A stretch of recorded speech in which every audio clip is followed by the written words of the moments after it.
Food is fuel for your body, your mind, and definitely your sport. But let's face it, nutrition is confusing, and the expectations on girls and women to be thin and have a six-pack are exhausting. If you've ever been frustrated with your body, confused about nutrition, obsessed with eating healthy, or guilty when you don't, underate, overate, or overtrained, and overwhelmed with all the pressure, then this podcast is for you. Nutrition can be easy. You can take control of it, but it might start with letting go of control by asking for help and making a change. I'm Lindsey Elizabeth Cortez, sports dietitian and owner of Rise Up Nutrition, where I empower female athletes to overcome nutrition concerns and perform at their highest level, to stop being confused by all the mixed or harmful messages, and finally have confidence in your body as a fierce, fit, and fueled female athlete. This podcast is brought to you by our wonderful partners, Prevenix, Inside Tracker, Orgain, Practice Better, and Jen and Carrie. Stay tuned to hear more about these amazing companies that I am partnered with, and check out our show notes for discounts and deals. But for now, let's get right to the conversation. Hello, fans and listeners. Lindsey Elizabeth Cortez, your host of the podcast, sports dietitian and owner of Rise Up Nutrition. I love doing episodes like today because I am here with one of my clients. She is a past client of the Female Athlete System of Transformation, which is our unique 12-week program to help female athletes overcome disordered eating and perform at their highest level.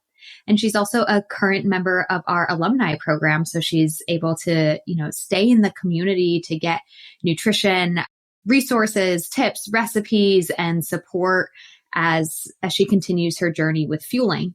So Elena is from Germany and currently living in the United States, competing as a track and field athlete in college in the NCAA. She's a sprinter and a hurdler.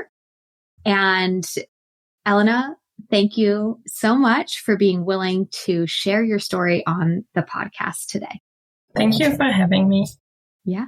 I thought it'd be nice to start this conversation. We were talking off air kind of about your why, about why you want to come on the podcast and share your story, because I just want to share with our listeners how difficult this actually is for clients.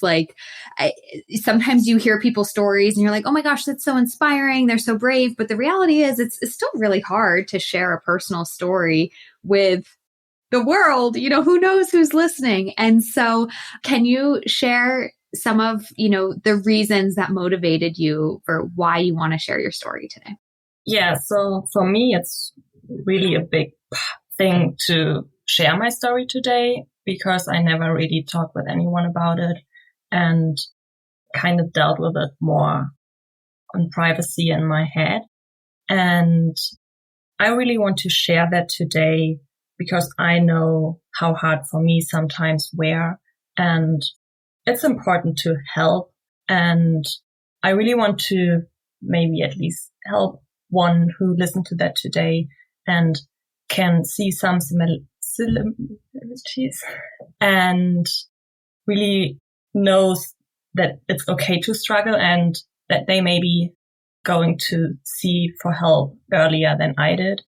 And it's really about helping someone who is in the position where I was some years ago, and or parents that are listening to that and see kind of restrictive behaviors in their kids to help them then. Yeah, absolutely. And you brought up something that I know a lot of people, myself included, resonate with, which is this is something you really struggled with on your own. Very few people in your life knew anything about what you were thinking, what you were feeling, what some of your actions and behaviors around food or body might have been. It was really an internal struggle. And that's really hard to deal with this on your own. I think coming to Rise Up Nutrition and coming to me was really a turning point for you, because it was one of the first times that you started openly talking to somebody about this. You were proactive in self-help, trying to fix things on your own. But when you came to Rise Up Nutrition, that was one of the first times of really opening up. So that was a huge transformation. And then now we can see, here we are actually a little bit it's been over a year that you and I have known each other. So here we are over a year later, now you're willing to open up to other people as well and share this. So that's right there is a huge transformation, right? So let's go back a little bit to the beginning. And Elena, I would love if you could maybe just explain some of the struggles that you were experiencing about a year ago when you first came to Rise Up Nutrition. What was that motivation to say, you know what, I'm going to call up Lindsey, I'm going to reach out, and I'm going to get help for what's going on? What was going on for you? So, like I said, I was struggling with restrictive eating for a longer time already, but did my own research as a scientist. That's kind of my thing, and really reading a lot about it. With COVID, I had more time, and I read a book about intuitive eating and thought that this is really something what seems to make a lot of sense for me, as the just relationship with food was not in a good point at that time. And then I listened to a lot of podcasts and heard one episode where Lindsey was a guest, and then started to listen to your podcast. And after a few episodes, I reached out to you because I did not felt like knowing how I could eat intuitively and how to learn to eat intuitively as an athlete, because nutrition is an important part of being an athlete, and you cannot just ignore that. You have to eat, which is the difficult thing about learning or healing the relationship with food, because you never can just let it out for a while. You really always still have to eat, and to rebuild that relationship, I reached out to Lindsey, and I even talked with her twice before I signed up, because I was not really sure if it is the path that I want to go. And I'm really glad that I signed up, because it changed so much in such a short period of time. Yes. Yeah, I think you were so curious about intuitive eating. And I think this, there's other programs and people to help out there for sure. But you were so curious about intuitive eating. You were like, I think that I want this. But what you were hung up on at that time was, but I'm an athlete. Right. And so I think that's where working with me was good, because I'm not over here claiming to be, solely an intuitive eater and provider. I'm a sports dietitian first and foremost. And then within that realm, I deal with a lot of intuitive eating and also a lot of disordered eating. Like, it's kind of all encapsulating. And so I think this was the perfect place for you, because we were able to, treat you as an athlete and focus on your needs. And at that time, actually, when we started working together, you hadn't yet secured your spot with a scholarship in the States just yet. So like, this was still you were like, I'm curious about intuitive eating, but like, my performance really matters right now, And obviously I already spilled the beans there that you did reach that goal athletically and are in the States now competing. But yeah, you had this really strong interest in intuitive eating. And I think too, that was after years of struggling with the mental side of food. So you found intuitive eating, you found like this book that described it as this could be a solution for my struggle. So let's backtrack a little bit too and talk more about what was that mental struggle with your relationship with food. Maybe if you're willing to share when you first noticed it in your life. Yes. So I'm doing track and field since I'm 4 years old, actually. So I'm I know people over in Europe start young on track and field. Yeah, and track forever. And obviously in the beginning, it was just moving around and running around. But then I went on a sports school with 10. That's like the middle school in the US. And so I still had a lot of fun and just moved around because I loved it. And with getting, but also more serious, starting at German national championships in my age group, I obviously wanted to do it more professionally, and had a pretty good trainings environment, had everything set up for a pretty young age already. But also most people in my environment had the belief that lighter equals faster. And then when I got to the age 14, 15, where you get into puberty, I was really afraid of getting into that and also gaining weight because of the hormonal changes that are necessary for that. And there were strict beliefs about food, and my environment there really thought about good food and bad food. So I thought about food like that as well, and kind of developed anxiety about eating certain foods or knowing I'm not allowed to eat certain foods because they would make me slower. And I just wanted to be as good as possible. So I did not want to eat that food. And then someone even recommended me a specific diet, how I can lose some weight. And I was 16 years old and started to follow that diet, which was, looking back now, not enough at all, especially not for someone who's growing up and doing sports on a more or less professional way and really moving around the whole time, going to school, which is just exhausting. Right. And I did all that because, in my opinion, that was the way how I should feel myself and what is the best thing to do during that time of life. And I really thought about good foods and bad foods and had, honestly, after a while, no idea how much I should eat or not, because I always wanted to get lighter, to get better. And one thing also, no one really ever talked about the importance of our period. And in my whole training school, we all kind of had that thoughts about food in a good and bad way. So we all had the same beliefs. And that's why no one of us noticed that this is maybe not the best relationship with food. And I, for myself, can say that I got my period like way later than what you usually should get your period.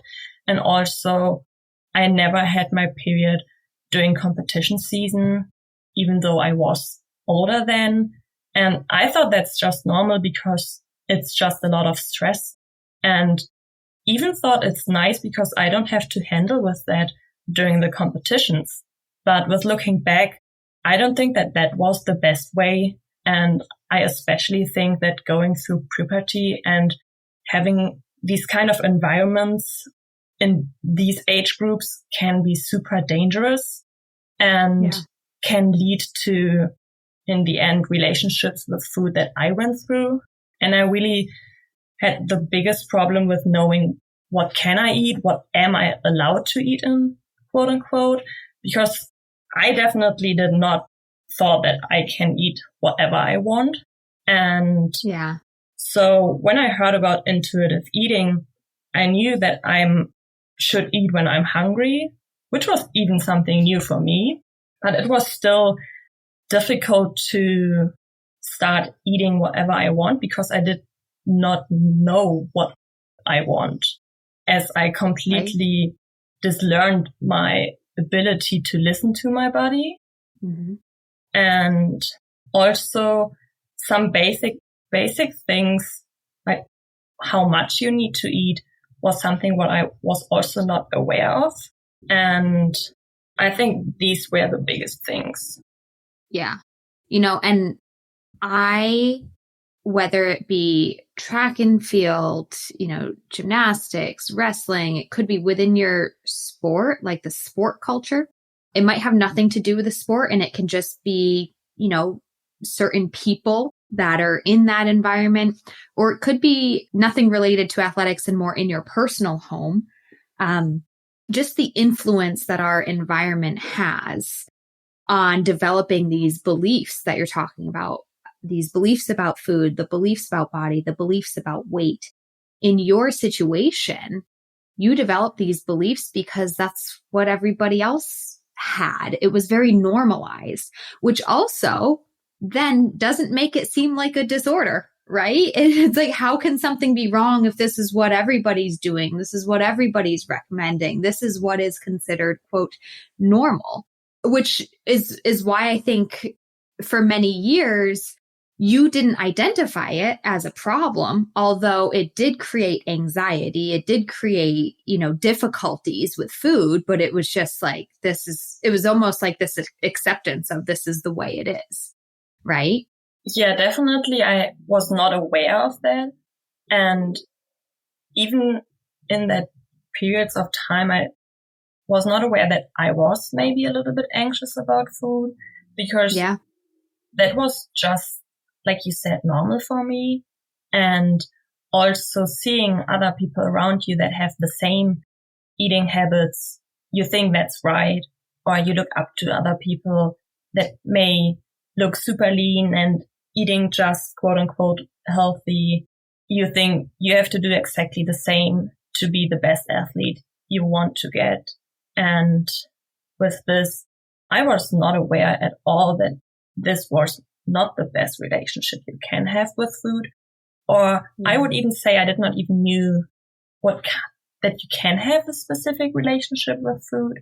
And even that term, relationship with food, that wasn't even on your radar. No, I really never knew that. I never thought about it. And no one was talking about it. So no one told me that it can be different. And that's why, like I said in the beginning, it's so important for me now to spread out the message that it can be different and that it does not have to be the way as maybe someone who's listening right now think it has to be, because that's just not the truth. And also just with looking back, realizing how much energy it costs to be focused that much on food all the time, and having the kind of anxiety about some foods or thinking about my body, how it looks. And I mean, track and field, everyone knows what kind of clothes we are wearing as well. And just that the body image is always something that was on my mind, and really learning that it is not about the body in the end, because track and field is a metric sport, which is pretty nice.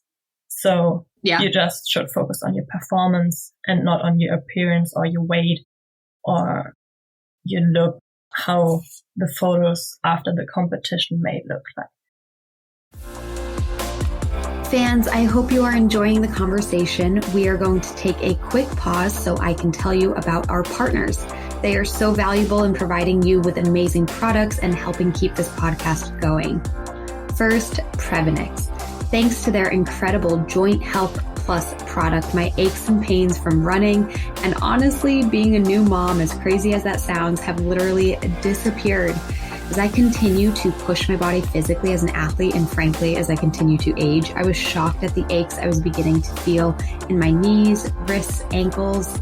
It seemed like omega-3s, curcumin, nothing was really working. But after just 1 month of Joint Health Plus from Prevenix, I felt a drastic improvement. Honestly, this is something I rarely experience with supplements, but Prevenix uses quality ingredients backed by sound science. Their products are pharmaceutical grade with extensive testing for safety, quality, and purity. They offer other supplements, including probiotics, omega, immune health, and a multivitamin, which I also use daily. And the science behind their multi has changed my opinion on multivitamins altogether. I used to never recommend them or take them myself, and now I recommend and take Prevenix Multivitamin, Mineral, and Antioxidant Plus daily. I am so impressed with Prevenix, and I can't wait for you to try. You can get 15% off your first order using the code RISEUP at checkout. The company also offers 100% money-back guarantee within 30 days because they stand by their products, and so do I. Head to Prevenix.com, Previnex.com, and use the code RISEUP, one word, at checkout for 15% off. Thanks to Inside Tracker, I can get insights and feedback on my blood biomarkers whenever I want to. No more waiting for doctor's visits and them telling you you're fine. Instead, you are in control of your health with Inside Tracker. For 20% off any of their products, blood biomarker testing, DNA kit, inner age, head to InsideTracker.com and use the code RISEUP. Take your health into your own hands. For nutritional shakes and bars to fuel your body, head to Orgain.com and use the code RISEUP30 for 30% off your first order. Orgain's ready-to-drink nutritional shakes are my go-to to throw in my bag when I'm heading to the gym or to a trail to run, so that when I'm done, I've got a recovery option to refuel and rehydrate with right away. Orgain makes nutrition and sports nutrition that works. For repeat customers, check the show notes for more. And again, first-time customers, head to Orgain.com and use the code RISEUP30, all caps. Health, wellness, and fitness coaches, listen up. Practice Better is the all-in-one platform that I use to manage my business and my clients.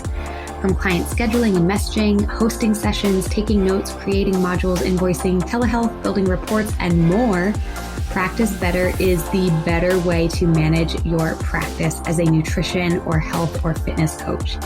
Look no further. Use the link in our show notes and use the code RISEUP20 for 20% off your first 4 months plus a 14-day free trial. I've been using Practice Better since the inception of my business, Rise Up Nutrition, and I couldn't be happier. Again, the code is RISEUP20, all caps. Use the link in our show notes for 20% off your first 4 months and a 14-day free trial. And last, ladies, moms, every mom is an athlete. That's why Jen and Carrie have designed the best nursing and pumping sports bras. I cannot rave about these enough. I hate that most maternity bras have clips and don't support being active, but Jen and Carrie get that because they're moms and athletes themselves. They want you to be a mom and an athlete. So their stylish and athletic high-impact bras allow you to crush your workout and then feed your baby with comfort and style. They have saved me during this time of my life, keeping up with sport and momming. Please go check them out at jenandcarrie.com and use the code RISEUP10 for $10 off your order. You won't regret it. Again, jenandcarrie.com, RISEUP, all caps, RISEUP10 for $10 off. Let's get back to the episode.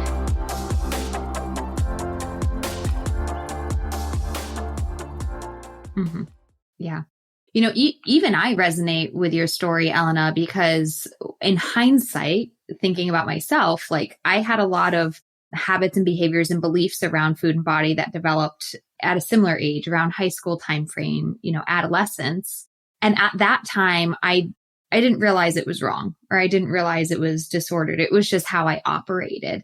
And for me, it, you know, when I realized it was a problem, I still wouldn't have called it like a disorder by any means, but it was like, as time went on and I was, whether it be trying to challenge my body physically in a different way or experience life differently and like was running into problems, that's when it was like, okay, I can't keep operating how I was before. I can't keep trying to lose 5 pounds because it's exhausting and it doesn't work. I can't keep being so concerned over my body image all the time because it's not making me happy anymore. Right. So it's like at that point, for me, at least, I was doing things in an unhealthy way, but I didn't realize it until years later. And it's in hindsight now, which I think is what you're sharing with people as well. It's like, that's fine for you and I to realize these things in hindsight and get help when needed. But it's also would be great if the environment changed, if parents maybe picked up on these things in their children sooner, or if the training environment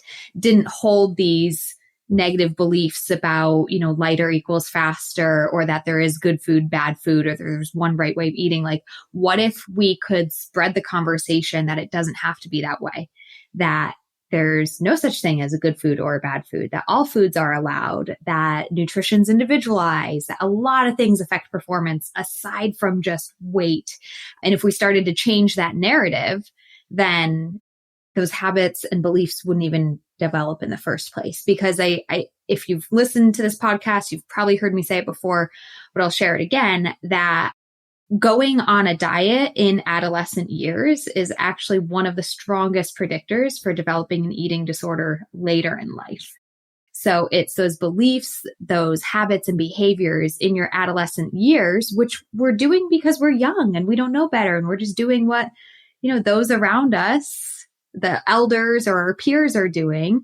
And it actually is what's one of the strongest predictors for developing an eating disorder later in life. And so we kind of want to start to share that narrative and start to change the message so that the environment can be one that is allowing more food, allowing more types of food, and certainly disassociating body image from performance or weight from performance so strongly. Mm-hmm.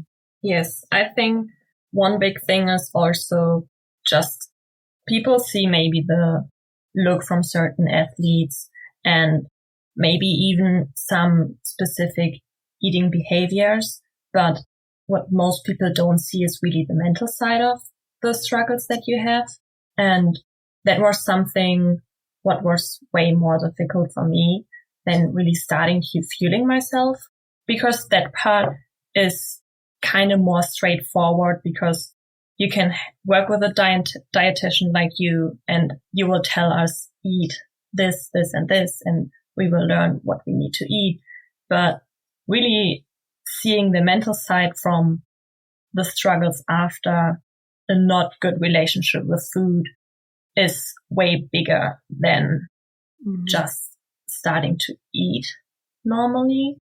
And this was something what was biggest for me and also most difficult one, because I knew how to eat after working with you, or also just reading about it and trying to get the perfect quote unquote diet for me. But that's also something like you don't have to be perfect, because perfect is sometimes just too much. And just as when you have a specific diet, you get a lot of certainty with that as well. And letting go this relationship with food will first gives you less certainty. And this is also something which is pretty difficult on the mental side. First, you have to find something new instead of your thoughts about food and your body, because you're always thinking about that. So when you relearn your relationship, you have like so much more time to think about different things, which is super important, but also difficult. And this is something what was the biggest lesson for me, and also something what no one can take off of you. You have to work on your mental side. You have to really do the homeworks that maybe Lindsey gives you, or even yourself. You sometimes know what you have to do, but you don't want to do it because it's hard. But you have to work on your mental side, and that takes way more energy and time than what you maybe think in the beginning. And I'm not gonna lie, sometimes it is hard, and there will be hard times, and you think like, oh, I just want to go back. It was easier back then, because you did not realize how much it impacted you. But it will be worth it to work on it. And also to go through something like this in my age now, I'm starting to be grateful for it, because that's the only way I can think about it. Because now I have so many years where I have more time or energy to think about different things and to do different things. And this was definitely a mental shift for me, where I started to see kind of benefits from it, because I learned a lot about it, and I cannot change my past, but I just can think. Right. I can just change how I'm thinking about it nowadays. Yeah. So I'm going to pause you, because I feel like you hit on a few really good things that I just want to like hit home for our listeners. The first thing that you mentioned was just, really, this was more of a mental struggle for you. And you're actually studying psychology, like you're like really. Yeah, biomedical science. Oh, biomedical science. I thought you were studying psychology in Germany. No, biochemistry. Just interested. Yes. Okay. You just do a lot of personal research in psychology. Okay. So for you, this was really the mental struggle. And you had spent a lot of, I think, personal time and effort, like researching into psychology and how the mind works.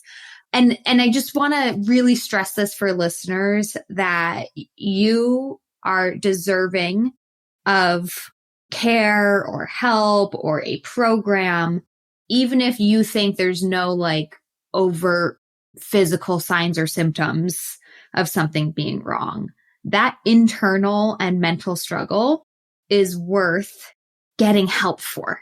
And we can actually say, I will say, Elena, I think there have been things physically that have improved, like having an injury-free, season recently and stuff. But like even when you came to me over a year ago, you even vocalized to me, like, I'm okay physically. Like it's more this mental, what's going on in my head. I'm constantly thinking, worrying, what do I eat? How much do I eat? Is that good? Is that bad? Will that affect my weight? It was a constant thought in your brain every day, and it was exhausting. And then that affects you. How can you concentrate on your studies? How can you be present with your family members and loved ones? How can you be in a relationship or be social when you've got that burden on your mind?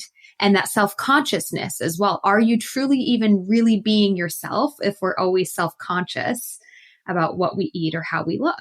And so I just really want to stress on that this is worthy if you're having more of that constant mental burden, that's worthy of trying to figure this out. And so you were doing that on your own, of trying to figure out the psychology, reading that intuitive eating book. But then when we did start working together, and like you said, okay, right away, you learn nutrition. Okay, I this is what I need to eat pre and post workout. And those things were important because there were some habits that, from an actual like nutrition standpoint, maybe we weren't optimizing because those beliefs were holding you back of lighter equals faster or something like that. And so it was like, okay, we're going to optimize your actual nutrition. But what we really focused on in our time together was the mental work. And it did take effort. It did take work. And as you were mentioning, this relationship with food, that term, your relationship with food, really it was a process of your relationship with yourself, right? Because if we're not thinking about food, then what are we thinking about? If we're not stressing about food, what is our focus going to? So it's freeing. Oh my gosh, I don't think about food as much, but we really have to work on our relationship with ourselves. Yes, and maybe our values.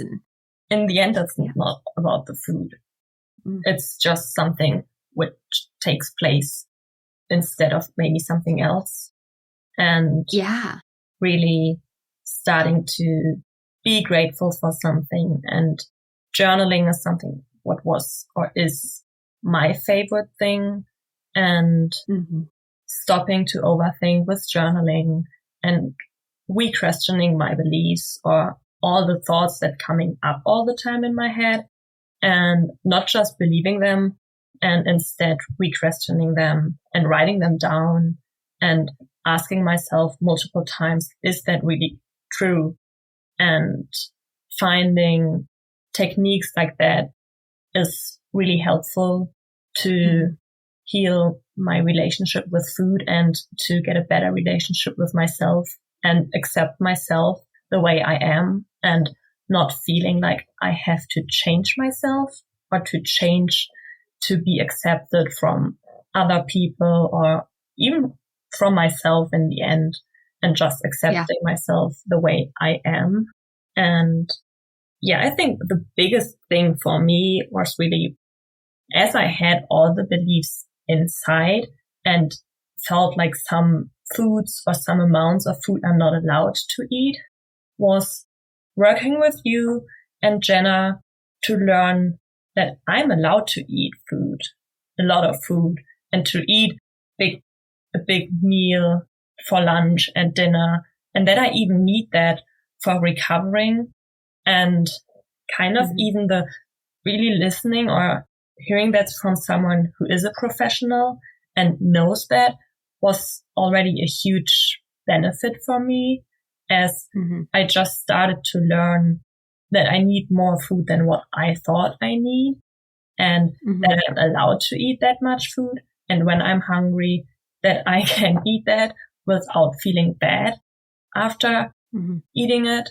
And I mean, that also shows that this is the mental factor, because just getting the allowance of eating a whole meal, a whole lunch, and that I even need that was something what changed a lot, like immediately. Yeah. And then I think that permission to eat, oh, sorry to cut you off. I was just going to say like that permission to eat, the allowance is so important. But I just also want to stress though, for people who are still struggling with that, that's the value of working with somebody, because you can hear it on this podcast and say, okay, all food is allowed. So then why can't I actually do it in my life? Right. And it's going back to what Elena was saying about the mindset work is work. That in working in this program, we didn't just say, yes, Elena, you're allowed to eat that. We then showed her like, all right, well, let's try it on this day in this recipe around this time. And then we'll have a session. We'll talk about it. And then here's a journaling technique for you to do all week long as you're going through this challenge of incorporating this food back into your diet or something like that. And really guiding her through those steps. And you showed up not just to your sessions ready to work through it, but in your life in between sessions with these tools and kind of guidance that we were giving you so that you could put in that effort and put in the work. And then it's like, okay, every week I'm seeing little bits of progress and I'm able to, even if it wasn't identified as progress right away, learn from it, right? This is a quote that I just love saying to all of our clients here is you either win or you learn. Okay. So even if we give you a little challenge or an exercise and, oh, that didn't go well, or that felt awful. I don't think you ever did this, but I'm just giving a random example. I ate ice cream before practice. That was not like, that didn't work out for me. Okay. So we can learn from that. It means you have permission to eat ice cream. But now you're learning, maybe I don't want to eat it before practice. Okay, so then the next week, when do we want to eat ice cream? Or how much? Maybe you can eat ice cream before practice, but a certain amount that feels right to your body, right? These are like the ongoing things that we're working through. And that's why the mental side, it's not, that allowance and that permission to eat is so important. But I think there's so much more beyond that. And that's where having professionals help you through it and is so important. One more thing I just want to add is it's myself and Jenna that worked very close to you. And we do have a mindset coach on our team as well, who helped you through a lot of this as well to kind of dig into just more of these mindset things that were really needed. Yeah, I was really grateful for just the wide possibilities I had with working with you all, because it was not just focused on the food. It was focused on everything that I needed. And like we said, the mental side was more difficult for me, and to learn about the nutrition facts in your modules, but then talking with you and Jenna about my mental side and also working with the mental coach was something what really helped me to understand it and working on it and getting my ways how to handle some situations. Hey fans, I hope you are enjoying this conversation so far, and we'll be back to it in just a moment. But first, I want to pause and let you know that this episode is brought to you by the Female Athlete System of Transformation, aka the Fast Track to overcome disordered eating and use food as fuel to perform at your highest level. The Female Athlete System of Transformation is my unique program and proven systems to guide female athletes to understanding and implementing the proper nutrition for their sport, life, and health. Myself and my team of registered sports dietitians work one-on-one with clients to address their unique needs and counsel them through the nutritional and behavioral changes needed. Many female athletes who resonate with disordered eating, mental guilt around food and body, relative energy deficiency in sport or female athlete triad, amenorrhea, repeat injuries due to negligent nutrition, or frankly, just a lack of knowledge and understanding on their fueling needs, have seen incredible success in the Fast Track. After years of working as a sports RD, I've compiled the most effective ways for female athletes to learn nutrition, be supported, be challenged, and ultimately find their success with fueling as fast as possible. So don't wait another day. Get to your goals faster by joining the Female Athlete System of Transformation. Look in the show notes or head to the website to book a free call and learn more. Okay, now let's get you back to the conversation. Enjoy. So let's do a little bit of a fast forward with going back to the beginning and this concept of intuitive eating that you were so curious about. What would you say about that now? Do you feel that you eat pretty intuitively? Do you believe that intuitive eating and being an athlete can happen at the same time? What are your thoughts on that now after working together? That's a pretty good question. I would say intuitive eating means mainly for me listening to my body and to my hunger cues and really doing what my body wants to get and eating that what it tells me. But at the same time, eating a pre-workout snack and eating a post-workout snack is something that I do even though I'm not hungry. Mm-hmm. Especially after a hard workout, I'm mostly not hungry because just of all the hormones my body produced during the session. It kind of let you be not hungry. So still eating the post-workout snack is something which is super important. And that's why I would maybe not call it intuitive eating the way the book was written. It's more, in the end, my personalized version of how it fits for me. Mm-hmm. But I love that though, because I don't want people to think that intuitive eating is the answer for everything. Just like I don't want people to think, doing intermittent fasting is the answer for everything, or that the Whole30 is the answer for everything. I don't want people to think intuitive eating is the answer for everything.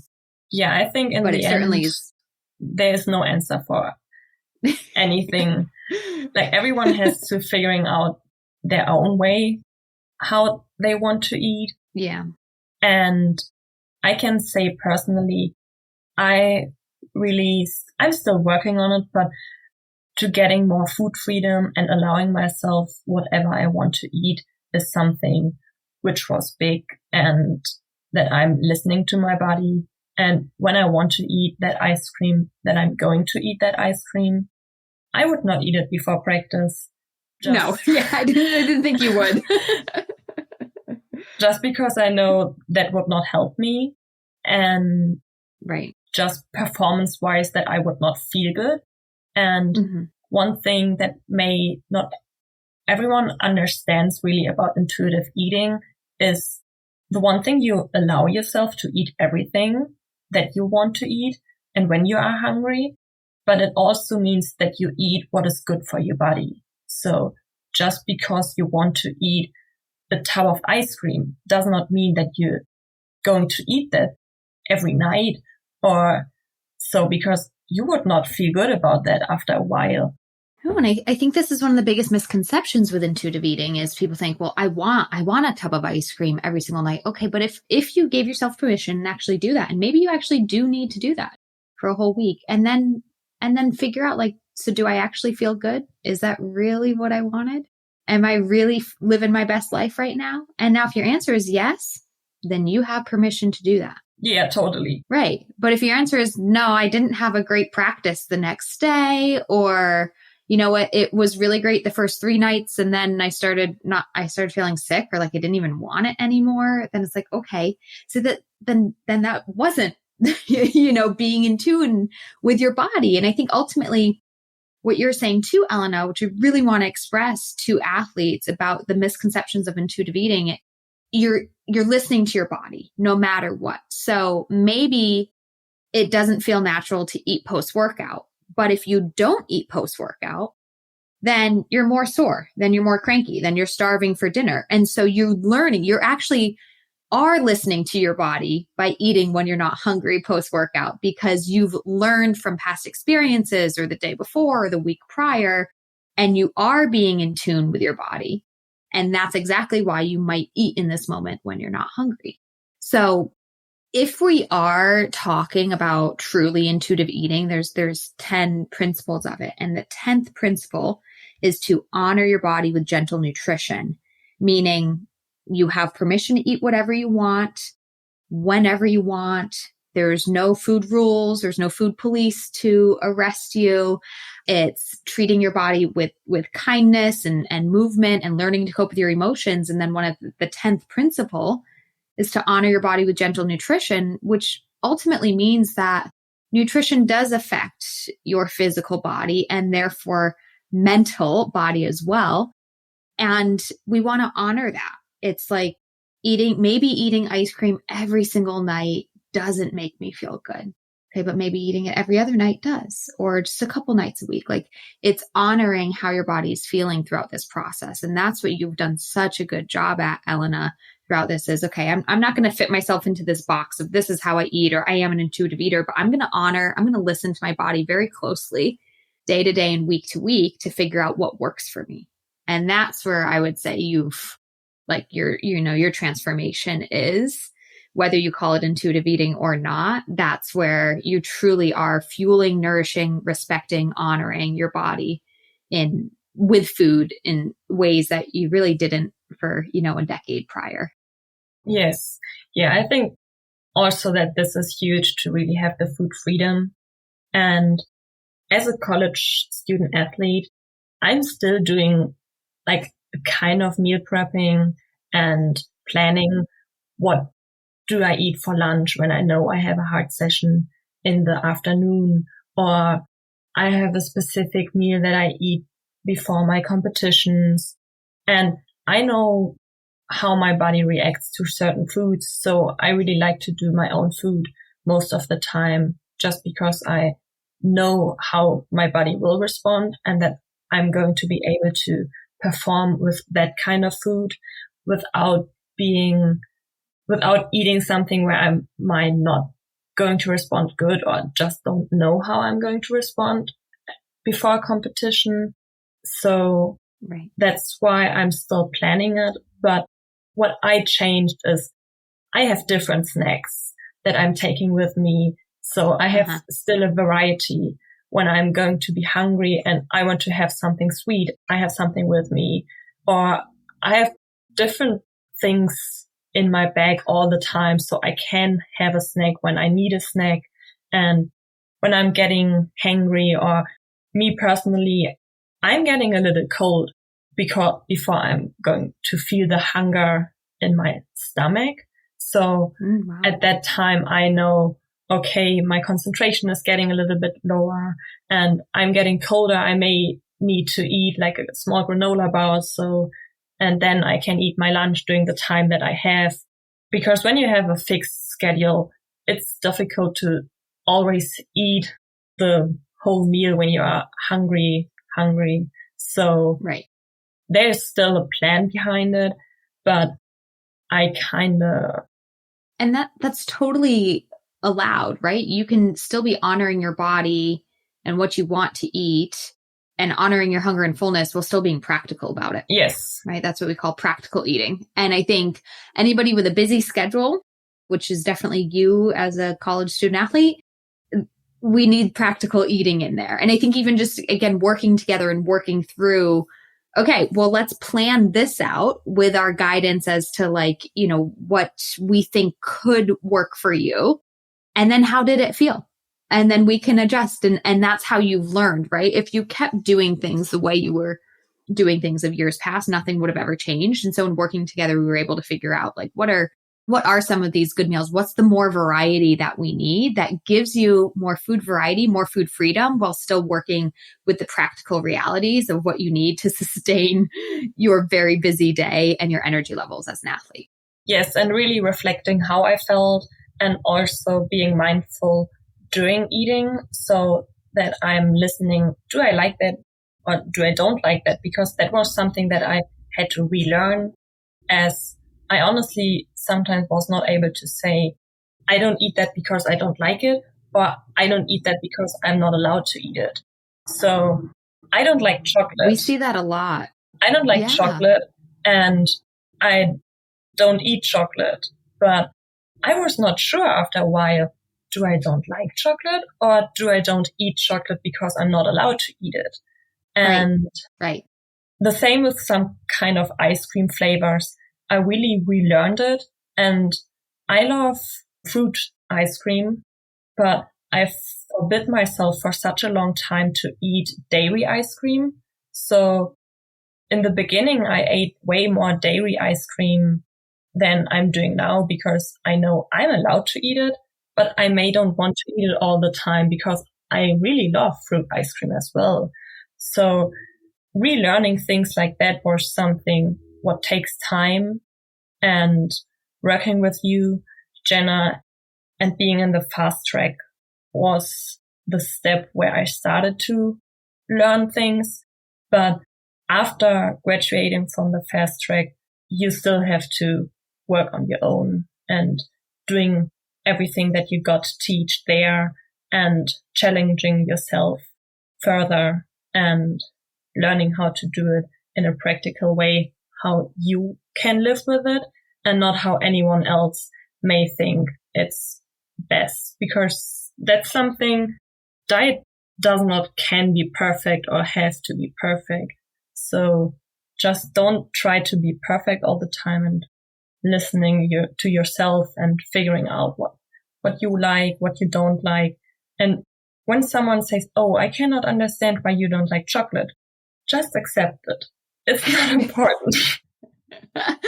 Right. Well, and I think even what you just said of somebody who feels that strongly of like maybe jealousy or like, what? You don't like chocolate? What? That's probably because of their own, like, and if you're offended by this, I'm sorry, I'm making an assumption here, but very often when you express like jealousy towards, how can you do that? How can you just say no to chocolate? It's because like you've probably been restricting yourself or telling yourself, don't eat chocolate or chocolate's bad. And then it's creating this weird tension with food and this like, I want it, but I'm not allowed it. And oh my gosh, Elena just doesn't eat chocolate. Like, how does she do that? And it's like, well, it's not a rule that she's saying she can't. It's because she's gone through this process of really figuring out, what do I like? What don't I like? So that she can confidently say yes to certain foods and confidently say no to others.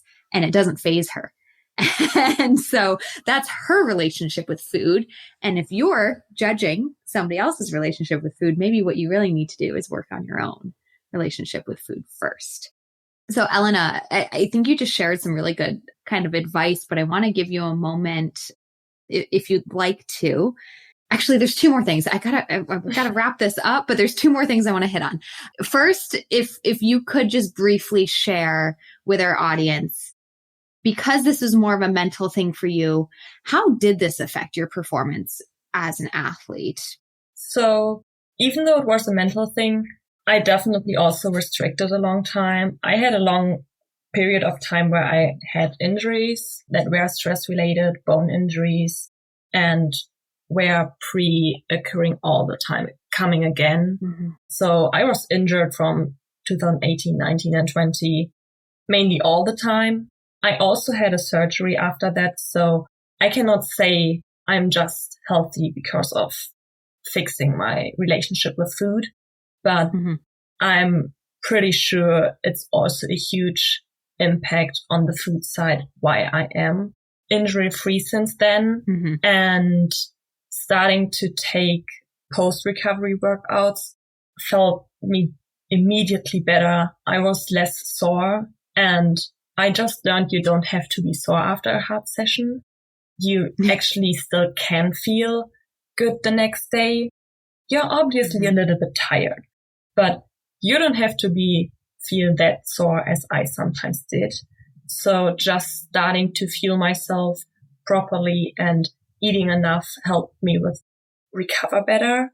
And performance-wise, in the beginning, it was even sometimes harder because with going through the process in healing your relationship with food, there's also a lot that's coming up in your mind and where you just have to work mentally on it, which, like I said, can be sometimes harder than it was before. But now with being in a better place, and I'm still working on it, but with being in a better place, I definitely can focus more on the moment and focusing on my performance, being in the competition for running fast, giving my best without care about what other people think about my look. And this just helps me definitely to perform better And being injury free is, in my opinion, the main thing, because being able to practice for a longer period of time, you can just get better, faster, stronger. And then my performance will improve. And I can say that I still have a lot of goals, and I never have had been able to even set these goals. And now I am confident enough to set myself high goals and working on it to achieve these things. Yeah. So feeling less sore happened pretty immediately, which is great. Reflecting on, I'm injury free, and we know there's lots of reasons for injuries in athletes, and it's not solely related to nutrition, but it is something to just reflect on and be like, okay, I'm getting more training sessions in, and then the ability to get to the starting line and show up at practice and actually focus and put your attention where it needs to be instead of on food or on body or on insecurities. All of these things are contributing to helping you be, in many ways, a better athlete. So amazing work, Elena. And the last thing I want to ask you, even though I think this entire podcast episode was you sharing great advice, but do you have any final advice or words of wisdom for other athletes who may have, walked in your shoes and have experienced some of the struggles of having a training environment that maybe created some bad habits around food or body, or a diet mentality, being concerned about weight, or, somebody who hasn't given themselves permission to explore their options with food as much? What would your advice be to them? So one big advice is definitely, first, it is okay to struggle, and you don't have to feel ashamed for that, because a lot of people struggle, and in the end, it's the strongest thing that you can do is seeking out for help and getting help. And also, don't tell yourself you may are not struggling enough to deserve help, or you will figuring that out on your own. You will figure that out on your own in the future, but with getting help, you will do it way faster and easier. So really, my advice is being honest to yourself that you may struggle, and then looking for help and getting the help you need, as Lindsey always says as well. Yes. Amazing.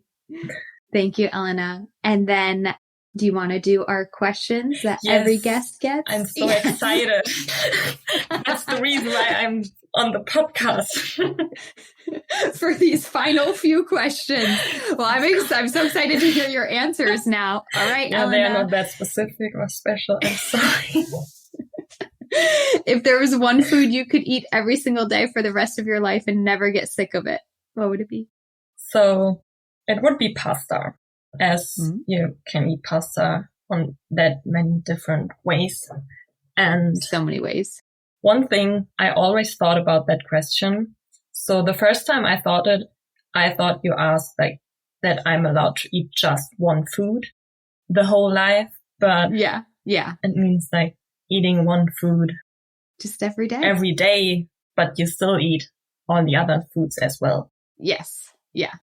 I think pasta is a great answer. I can see why that's the winner for you. Yeah. It's just such a lot of variety. And also, I always know my body responds good to it. I can eat it before practice, and it just gives me energy and joy. Amazing. What is your favorite sport to participate in? Yeah, like I said, I'm doing track and field since I'm 4. I did do other sports as well, but track is definitely my favorite one. And I'm a 400 hurdler now, and I really love the hurdles. And also kind of the lactic pain. So I would also say the 400 hurdles are my favorite event, even though the nerves before that are sometimes hard. That was my event in college too. It's a great race. I love the hurdles because it's the speed, but also the technique at the same time. Yeah. An amazing event. Yeah. And you never know what happens, because you can mess up in the end. But what I also love about it is you can really improve pretty quickly just with getting a new rhythm without maybe improve performance-wise, like physically-wise that much, but you still can have a huge jump in your performance. Right. That technique piece of it. Now, how about as a spectator? Is it still track and field, or is there another sport that you love to watch? It is still track and field, and it's also the 400 hurdles. But I also love to watch heptathlon, as I was in heptathlete before. Yeah. So I still feel kind of connected to that too. And but I also like the relays. So in general, track and field, definitely. Just all of track and field, right? That's the best thing about track and field. There's so much going on. So something for everybody. All right. And then last question, Elena, if there's a female athlete out there that you want to give a shout out to for being a role model for any reason in your personal life or somebody well-known, who might that be and why? So I thought about that one for a long time. I would go with Ellie Ostrander right now, as she really shares some important messages. And what I think is most inspiring is that she came out about her eating disorder at a time where she was still in treatment. And that is something which is way more rare, because most people talking about it when they overcame it, but she really started to talk about it when she was in it. And I also want to give a shout out to one of my friends. Her name is Vanessa, as she really feels herself fierce fit, and she's also just fierce fit and fueled and eats what she wants to eat and really embracing listening to her own body without ever went through some problems. And I think that is pretty unique and why I really looking up to her as well. Amazing. So to Ellie Ostrander and to Vanessa for being, fierce, fit, fueled, honest. And Elena, thank you so much for being the same, for being honest in today's conversation with your journey. And I think really being an inspiration to others of how they can transform in a short amount of time and how they can work through both physical and mental struggles with food, and things can be different. And it doesn't have to be the story that you were told, when you were 14, 15 years old. You can make a change for yourself. You're proof of that. So thank you, Elena. Yeah, thank you so much for giving me a platform for talking about it. And I really appreciate your podcast and everything you do. Well, I do it because of you, Elena. I do it for you. So, all right. Well, thank you, listeners, for tuning in. We'll see you on the next one. I really hope you enjoyed that episode, and thanks for listening. But before I let you go, I have free resources that you can have access to right away, right now, so that you can start fueling your body as a fierce, fit, and fueled female athlete.